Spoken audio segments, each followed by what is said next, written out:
You're listening to Convenience Matters, brought to you by NACS. Whether it's for food, fuel, drinks, or snacks, about half of the U.S. population shops at a convenience store every day. We'll talk about what we see at stores and what the future may hold for our industry. The year 2019 proved to be another solid year for convenience store sales, particularly in growing categories like food service. 2020, however, is already very different. People are driving less, and trips are much more planned out. How will this permanently affect consumer behavior, and how can consumers respond? How can retailers respond, if so? I'm Jeff Lenard with NACS. Hey, I'm Carolyn, Schnare, also with NACS. Before we dive into this week's episode, I want to note that things are just a little bit different today. We're working remotely from our makeshift home recording studios, but we still have the high-quality audio that we always have. Second, we're recording on April 21st, and that's important to state in case there are developments that change anything we are discussing today. Thank you, Carolyn. And today we're going to be talking to Larry Levin. He is Executive Vice President, Market and Shopper Intelligence with research firm IRI. Welcome, Larry. Thank you, Jeff, and thank you, Carolyn. It's great to be here. Good morning from Los Angeles. And Larry, it's great to hear you again. We have heard and watched you as one of the virtual NACS State of the Industry Experience speakers. You can download his and view his entire presentation at convenience.org/SOI Summit. But what we'd like to do is we'd like to take the construct of your presentation, looking at the numbers from 2019 and how you were looking at where we are going from here in 2020 and beyond. And in particular, there were three things in your presentation we'd like to tackle. And one is how convenience stores can be incubators of growth. Second one is the impact of COVID-19 on retail. And the third is how can convenience stores drive growth? So back up from that intro, and we'll start with that. 2019, pretty good year for convenience stores. What were some of the factors when you talk about convenience stores can be incubators of growth that relate to you talking about where they can play a role? Yeah, I've been watching the convenience channel now for, 4 or 5 years, and it is, to me, the most exciting and dynamic channel I've seen within the industry. I think one of the fuels for growth pre-COVID was potentially a change in assortment, that we saw better for you food products and beverage products making their way into C-store. And I believe that was a catalyst to driving trips. I mean, one of the things that continually fascinates me in the data that we collect at IRI is the trip growth. And we study trip growth on a regular basis by looking at 65,000 households across the United States and tracking their longitudinal behavior. And when you put it all together across the United States, there's only been a 1.5% increase in trip growths, which now total over 17.5 billion trips. But the C-store channel, which is 2.5% of all trips, is up 6.2%. And I think more and more people are going there, or were going there, because they saw the benefits of what the channel had to offer. And I think one of the hallmarks of the success of the channel is the contribution to growth. If you look at how the C-store channel generally does, 19% of all our CPG dollars go through the channel. But what I love looking at in general is contribution to growth. And last year, 28% of the growth numbers in CPG were driven through this channel. And I think that's a real important feather for the C-store channel to be able to continue to boast. And especially as we come out of the COVID environment, how will this channel rebound? Because fact is that in the COVID environment, this channel is not doing as well as other channels because people aren't driving as much. And I know we'll talk about that a little bit later in our story, but I think that the momentum can be regenerated, if you will, as the new normal returns. But I think that right now, this industry should be really proud of what it's been able to do to the CPG industry. Yeah, and I'd love to your point that essentially $1 out of $5 is coming from our channel in looking at CPG. And I think that plays an important role in telling our conversation about being essential businesses. When this whole COVID self-isolation started ramping up, there were questions. What would be essential businesses? And we told our story about what convenience stores are all about. But when you look at it, $1 out of $5, I mean, that says that they are essential businesses and they're the ones that people go to. But one other thing I really liked in your presentation that relates to that is you talked about the trend of people looking at food as even better than medicine in terms of better for you items. Yep. I thought that was a really powerful statement in telling a story about, driving growth in maybe more normal times.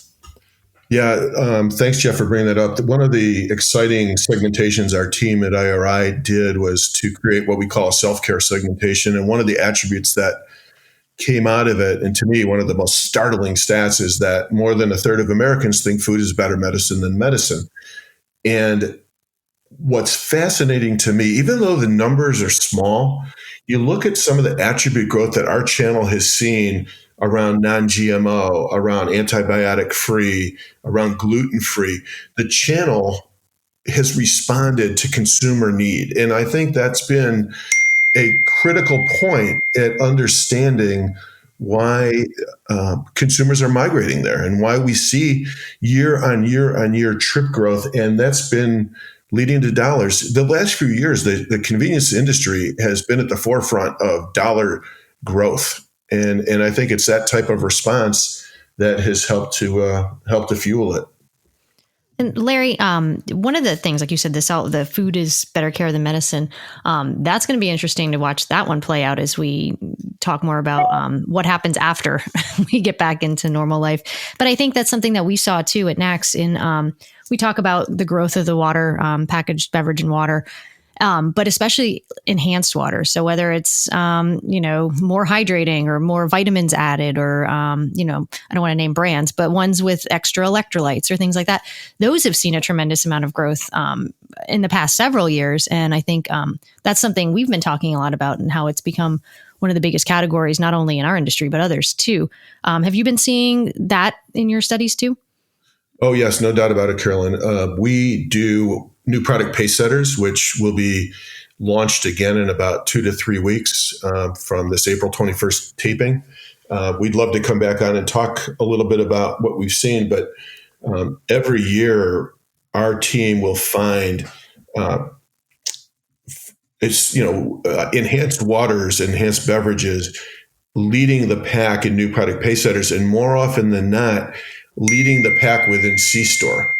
And so I think it's just really, again, about having the right assortment in front of the right consumer and thinking about what do I have to do in an urban footprint C-store versus a rural footprint C-store, and understanding the consumers that are coming in and what are the products that are going to fuel their needs. And I think the channel has done a great job of responding in that. I think also when you talk about the difference between urban and rural settings, talking about just the different customer mindsets, and your data captures what people are doing and what people are buying. But it's also a long-term process when you look at growth. And I think that's one of the biggest challenges in telling the story of the convenience store industry is it's not if you stock it, they will come. It's you got to stock it, you got to tell your story, you got to work with the manufacturers of the product to know what stories can be told. And it may take a couple of years for that growth to really accelerate. The seeds that you plant today may not bear fruit for another couple of years, but that's all part of the growth strategy. It can't just be somewhat of a short-term play. You have to fundamentally look at how do you reshape your business. And when you do that, what are the things that you are seeing the dramatic or this hockey stick growth where all of a sudden it takes off? Yeah, well, first, One of the things that we subscribe to is the mantra that it's not about perfect distribution, but being distributed perfectly. And a lot of the new product pace setter successes have not had universal distribution. They've had the right distribution. I like to think of stores as snowflakes, and every store is a unique snowflake. And the consumer coming into a particular retailer may have a unique need that a store 3 doors down might not even have, because you have to understand the demographics of your shopper and recognize where to put the right product at the right time. And, even take the footprint of an urban C-store versus a rural C-store. How similar or different will the assortment be based on the needs? There could be a bigger emphasis on fresh in an urban environment than in a rural environment, because you have a lot of people that are coming in and grabbing food on the go. You may have a unique assortment of bigger ticket items in rural C stores, because people don't have the opportunity to drive to another channel to maybe get a gas tank or whatever their needs may be. So I really believe it's about looking at each store and thinking about, how do I rightly assort to the needs of the consumer that regularly visits my store? So, Larry, that brings up something that I was learning in your presentation, but not everyone will have seen that. When you speak about customers, is there one that you're seeing, or one demographic, or maybe one or two, that are standing out in your mind, either in the growth segment or that are already there, both rural and urban? Yeah, it's interesting you say that, Carolyn, because one of the growth engines in the C-store environment has really been women. And in the data that we are examining on a regular basis, that it would suggest that women are making 2.5 more trips a month to C-store than they did from a year ago, where they were totaling just one. So right away, women, for whatever reason, are seeing the assets of the channel, whether it's about the better for you food, whether it's the fact that they are on the go more pre-COVID than they were a year before. But half of them say they're coming in and buying snacks. So again, the channel, I think, is becoming, I wouldn't say it's moved 180 degrees, but it's certainly moving in a platform that is answering the need for consumers who like to eat on the go and eat healthy on the go. My partner, Sally Lyons Wyatt, does a lot of work in snacking, and we continually see that growth in snacking and in the number of times people are snacking a day. I think right now we're upwards of 3 to 3.5 times a day that people are snacking, and I believe 25% of the U.S. population snacks on the go, but 40% of millennials do. And that led me to coin a term, carfeteria, because the car is a great dining room table, and who better to serve the dining room table than the C-store environment? So I think as this channel's just been able to respond beautifully to the needs of the consumer, and that's probably been a bit of a catalyst as to why women are coming in. The other thing that we've seen is a continued growth among millennial and Gen Z to come into the channel. And they're coming in, and they've even gotten heavier, if you will, in their patronage of the channel. So we are seeing not just that they're there, but they're coming in even more. And I believe about half of heavy shoppers are millennial. And I think that's really important, because we need to create a cradle to grave relationship with these consumers. And the fact that we're getting millennials into the channel is a great signal of the strength the channel has coming out of the COVID environment. The other thing I want to remind the audience is, as you guys are listening to this, is all the data that I'm referring to, and whether it's the sales numbers or the attitudinal information, this is all among people who come into the store and buy something that's scanned onto your register. So that if I only come in to make a gas trip, this doesn't count to the trips I was referring to before. So I think it's a real important element that the audience understands that this is among people who actually are coming in and buying some type of a product inside the store. And it's not just what they say they're going to do, it's what they actually do, which is also an important distinction. Exactly. You had just alluded to COVID, and we had a really nice. First off, when we're done with this, I'm going to go buy the name Carfeteria. I'm going to figure out what to do with it afterwards. It might be a band, it might be something, but I really like it. That's a good one. So you had alluded to COVID, and we were making progress, selling more better for you items. COVID-19 and the social isolation and the dramatic decrease in driving and trips and how people buy items, self-serve, et cetera, has really reshaped everything. And I know we're really early in this whole process and we don't know how long it will go. Just to give an example, we said earlier, it's April 21st. I've done a couple media interviews today about negative oil prices. And will this mean when I go buy my next fill up at the pump that the retailer will give me money for buying gas? And the short answer is no. We can have a longer discussion on that another time. But it just shows this wasn't even an idea a month ago. So when you're looking at COVID-19, the effect of the decrease in trips and all of these things related to this pandemic, do you have hard numbers now, or do you see weak signals that could be gigantic trends if they continue related to the pandemic? Yeah, I mean, I think one of the most startling, and our C-Store team is constantly monitoring what's happening in the industry, but, we're the only channel that has not been able to recognize double-digit growth in the, in this last month of shopping.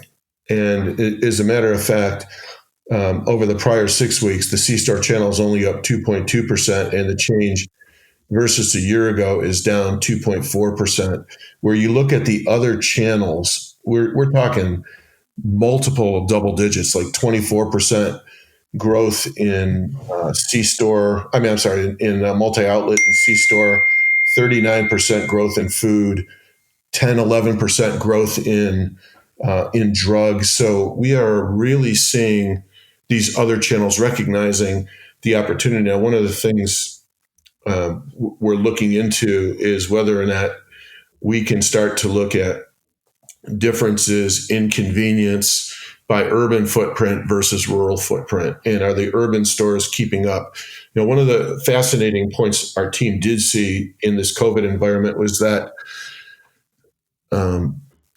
certain items that I couldn't get in my main channels, I was diverting to my C-Store channel. And that could be the landing of buying toilet paper. It could be the landing of buying paper towels. All of the products that we traditionally heard were gone. We saw an increase in sales year on year for the C-Store channel. So we were still providing a runway, a landing point for consumers who were looking for items they needed immediately, and the C-Store channel was able to answer the bell on that. So there are ways that the channel is still participating, and we just have to hope as we come out of this that as Americans take back to the road and become the active society that we know we are, that the C-Store channel is going to rebound. But this will be a year or a quarter in particular that we asterisk in our financials for a long time. Now, Larry, you mentioned fuel, stores, driving, trips being now possibly down because people aren't on the road. I mean, shoot, I can't remember the last time I got gas. It's been a while. But when you do your analysis, both now and before, do you look at stores? I know you're looking at urban versus rural. Do you segment those who sell gas and those do not as well? I believe we do. I would have to verify that with some of the folks on our team. I know I've asked the question before, but I'm not sure if we have that as a flag in our data set. Yeah, I was just curious because I know that urban versus rural, that's something that we talk about. Jeff and I talk about a lot in terms of, if you're walking to your convenience store because you're in, let's say we live and work around Washington, D.C., you walk to the convenience store and they often don't have gas stations there. They don't have fuel pumps. So the consumers going in and out of there are a little different. They might ride share more to work, or they might be on foot. They might be more environmentally conscious, whether they mean to be or not. That's why they maybe don't own a car. So that's what I was curious in terms of getting places and what the assortment is. But I'm curious too, in the long run, when we do get back on the road, whenever that may be, what will the consumer be like? And this is just me thinking. I don't know if your data even thinks it, but what will the consumer? I mean, will I take my car as often? Will I will I consider riding my bike places and doing things? And what will that ultimately result in? What are people going to be like when this is all done? If, it's ever all done, but like once we get back to normal, and I'm making bunny ear quotes, which you can't see. Yeah, I mean, one of the watch-outs we had for the industry even before COVID was the Uber effect. And how was the Uber effect among millennial and Gen Z, and then the forthcoming Gen Alpha when they get old enough to, get out on their own?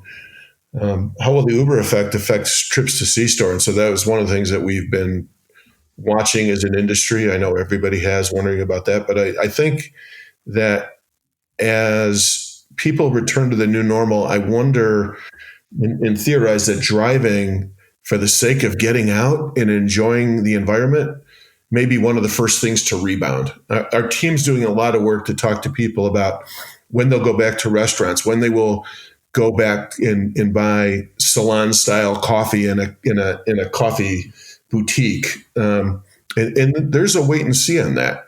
But I wonder how many people are just going to hit the road because they want to get out. I mean, a personal situation, but this past week, since I live in Southern California, we drove out to the mountains and just enjoyed the beautiful scenery around Los Angeles just to get away. And like you, Carolyn, I had to buy gas for the first time in 3 weeks or something. And normally I fill up once a week. So it's, I think driving is going to be one of the first things that people will start doing again just to get away, which obviously at some point, 300 some miles later, will make them come to the gas station. That's interesting, because I was talking to a colleague of mine today. I said, and our conversation was, what's the first thing where's the first vacation spot you're going? And I mean, my mind didn't go to, I'm going to go fly to wherever. I'm like, I'm going to drive to, because maybe that's all I'm thinking about right now. But you're right. Road trips are an excellent opportunity for convenience stores, because me and my family, there's 4 of us. None of us can ever agree on anything at any given point. And especially it's, where do we stop? And a lot of times we'll stop at a convenience store because, one can get the hot dog, one can get a snack of, potato chips. The other one and one gets a salad or fruit or something. And I think that's an amazing opportunity. So it'll be interesting to see what happens with like snacks, especially. Yeah, I agree. And that's where, to your, yours or Jeff's earlier point about the growth in things like non-GMO and gluten-free and all this, the channel is responding to the needs. And as people start driving again, that family of 4 that you referenced, you can go in and get your gluten-free snack, eat as healthy as you want, and somebody else could have a beautiful hot dog, and we're all happy. And it's about getting back to whatever the normal will be in the future. But I really do believe that road trips are going to be one of the first things people do just to get out, go look at the beauty around them. And they may not stay out overnight, but all I got to do is drive for a few hours, and maybe I need gas, maybe I need something to eat. And this channel is the perfect footprint to satisfy that need. Yeah, staying on the topic of opportunities and just wrapping up and looking at what are those opportunities. Right now, traffic is really a challenge for retailers. But interesting, as you talk about, people will want to drive more. I'm also thinking, and we're not rooting against anything else, any other channels, anybody having difficult economic times. But if there's less flying, if there's less of an embrace of mass transit, temporarily at least, and if people say, I got my car, I now have my freedom, I'm going to be driving to work instead of commuting, I'm going to be driving everywhere until I hit traffic anyway. But so the idea that traffic may even increase beyond the 100% of normal is a huge opportunity, and maybe something that the industry needs to really prepare for. God, Jeff, you just make me shudder with that comment because all I think about is LA freeways, and they're bad enough as it is. Right. Has anyone found themselves longing to sit in traffic? I know at one point I may have, just so that I could be in my car by myself, but that was just me. Yeah, no, I don't miss the LA traffic whatsoever. And I'm sure you've all seen pictures on the internet of the 405 in its wide open expanse, and yes, or Madison Avenue and New York. And we've all experienced something that we will hopefully never have to live through again. But I think this channel will welcome people with open arms when they start driving again and embrace the beauty of this country. And I guess that would be also the opportunity. How do you build back food service? Because you have the whole challenge of self-serve, whether it's a fountain or whether it's coffee, and no seating or dramatically reduced seating, that while those are not necessarily strong suits at any store now, they could be tremendous opportunity. And I'm thinking not only just the physical store, but as people get more accustomed to, I'll pick it up curbside, I'll get it delivered. And are those things, is there any way to track or measure where you think and your team thinks these opportunities are going? Yeah, that's a great question. Obviously, takeout is way up right now, but same-store restaurant sales, of course, are taking a major hit. But one of the things that our team has been tracking on a regular basis is the number of people who have done click and collect or home delivery.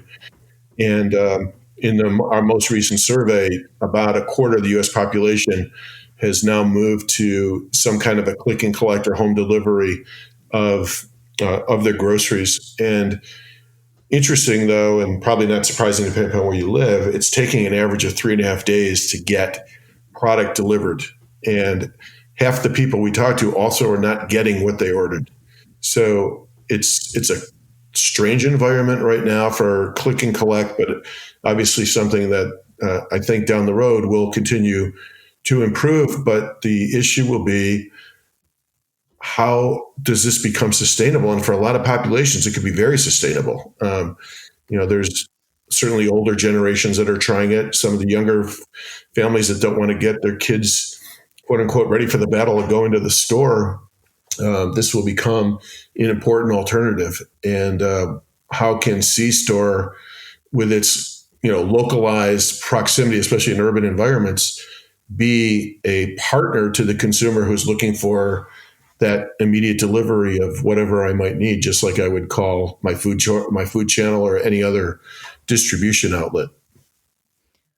Larry, I very much want to hear, I'm going to take you up on your offer that you alluded to earlier about coming back to present some of those valuable category pace setters data that you mentioned.